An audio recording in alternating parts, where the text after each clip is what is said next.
Hi സുഹൃത്തുക്കളെ, കമലതലത്തിലേക്ക് ഏവർക്കും സ്വാഗതം.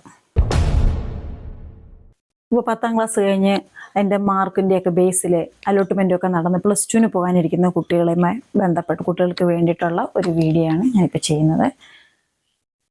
കുട്ടികളെ, നിങ്ങൾ കോഴ്സ് തിരഞ്ഞെടുക്കുമ്പം നിങ്ങൾക്ക് പൂർണ്ണമായിട്ടും ഏത് മേഖലയിലേക്ക് പോകാനാണ് ഇഷ്ടം, നിങ്ങൾ ഏത് മേഖല എക്സ്പ്ലോർ ചെയ്ത് അതിലൂടെ വിജയം നേടാനാണ് ആഗ്രഹിക്കുന്നത് എന്ന് നിങ്ങൾക്ക് തന്നെ ഒരു നല്ലൊരു വ്യക്തമായ ധാരണ ഉണ്ടായിരിക്കണം. എന്നിട്ട് വേണം നിങ്ങളുടെ കോഴ്സ് സെലക്ട് ചെയ്യാൻ. മിക്ക കുട്ടികൾക്കും അറിയില്ല എന്ത് ചെയ്യണമെന്ന്. ഞാൻ ഒത്തിരി കുട്ടികളടുത്ത് ചോദിച്ചിട്ടുണ്ട്, നിങ്ങൾ 10 കഴിഞ്ഞ് എന്തിനു പോകുന്നു? അറിയില്ല, വീട്ടിൽ പറയും, അമ്മയെടുത്ത് ചോദിക്കാം, അല്ലെ അച്ഛൻ്റെ അടുത്ത് ചോദിക്കാം, ഇങ്ങനെ പറയുന്നത്.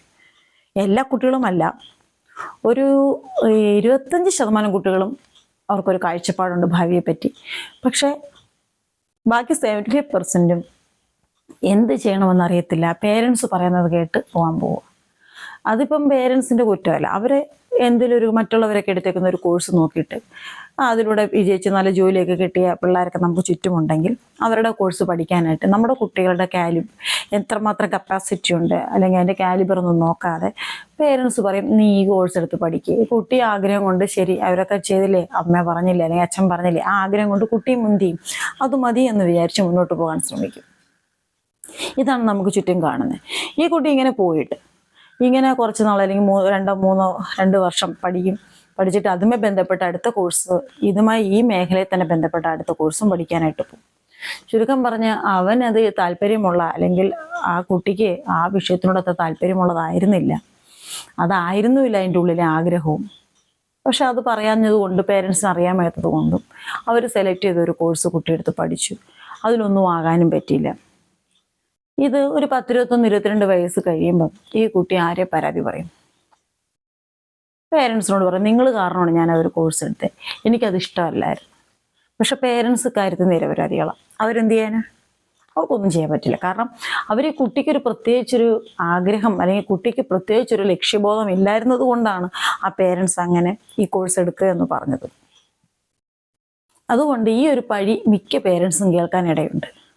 അതുകൊണ്ട് ദയവേത് കുട്ടികളെ നിങ്ങളോട് തന്നെ പറയുകയാണ്, നിങ്ങൾക്ക് ഏത് വിഷയത്തിലാണ്, അല്ലെങ്കിൽ ഏതിലാണ് കൂടുതൽ അഭിനിവേശം ഉള്ളത്, അല്ലെങ്കിൽ ഏതെടുത്താലാണ് നിങ്ങൾക്ക് ഇന്നതുപോലെ ആകണം, ഇന്നത് നേടണം എന്നൊരു നല്ല നിശ്ചിതമായ ഒരു ഗോൾ ഓറിയൻറ്റഡ് ആയിട്ടുള്ള ഒരു കോഴ്സ് നിങ്ങൾ എടുക്കുക. നിങ്ങൾക്ക് ഇഷ്ടപ്പെട്ടത്, അതായത് ഇതിലൂടെ പോയി ഞാൻ ഇങ്ങനെ നേടാം എന്ന്. അപ്പം നിങ്ങൾക്ക് തന്നെ അതിനെപ്പറ്റി ഒരു കോൺസെപ്റ്റ് ഉണ്ടായിരിക്കും.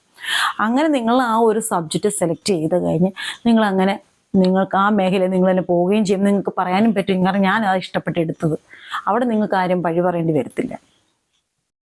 അതേപോലെ തന്നെ പേരൻസും ശ്രദ്ധിക്കേണ്ട ഒരു കാര്യം, നിങ്ങളുടെ കുട്ടികളോട് കാര്യമായി, അതായത് വളരെയധികം മനസ്സിലാക്കി, അവർക്ക് മനസ്സിലാകുന്ന രീതിയിൽ മനസ്സിലാക്കി ഓരോ കാര്യങ്ങളെ പറ്റി പറഞ്ഞു കൊടുത്തിട്ട്, ഏത് കോഴ്സാണ് നിനക്കിഷ്ടം, ഏത് മേഖലയിൽ പോകാനാണ് ഇഷ്ടം എന്ന് കുട്ടിയെ പറഞ്ഞ് നല്ല അടുത്തിരുത്തി വളരെ വ്യക്തമായിട്ട്. കാരണം 10ാം ക്ലാസ് കഴിഞ്ഞൊരു കുട്ടിയാണ്, അതൊരു അഡോളസൻസ് ഏജ്, ഒരു കൗമാരപ്രായം, ആ പ്രായത്തിലൊക്കെ നിൽക്കുന്നൊരു കുട്ടി. അപ്പം അത് പറഞ്ഞ് മനസ്സിലാക്കി ഏത് വേണം, നാളെ ഞങ്ങളെ കുറ്റം പറയാൻ പാടില്ല എന്ന് മനസ്സിലാക്കി അതിനെ ബോധ്യപ്പെടുത്തുക.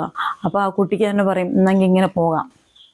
അല്ലെങ്കിൽ നമുക്കൊരു കൗൺസിലർ, എഡ്യൂക്കേഷൻ കൗൺസിലറെ കൊണ്ട് കുട്ടിയെ പറഞ്ഞ് ബോധ്യപ്പെടുത്തി കുട്ടിക്ക് ഏത് വേണമെന്ന്, ഇപ്പം തന്നെ സ്കൂളിലൊക്കെ ഉണ്ടല്ലോ, അപ്പോൾ അവരുടെ അടുത്ത് ചോദിച്ച് കുട്ടിക്ക് ഏത് കോഴ്സ് വേണമെന്ന് ചോദിച്ച് കുട്ടിയുടെ മനസ്സിൽ നിന്ന് തന്നെയുള്ള ആ ആഗ്രഹം വെളിയിൽ വന്ന് ആ ഒരു കോഴ്സ് തിരഞ്ഞെടുക്കാനായിട്ട് നമ്മളും ശ്രമിക്കണം. അല്ല എങ്കിൽ നമ്മൾ നാളെ ഒരു പഴി കേൾക്കേണ്ടതായിട്ട് വരും. ഓക്കെ അല്ലേ? അടുത്തൊരു വീഡിയോ ആയിട്ട് ഉടൻ വരുന്നതായിരിക്കും.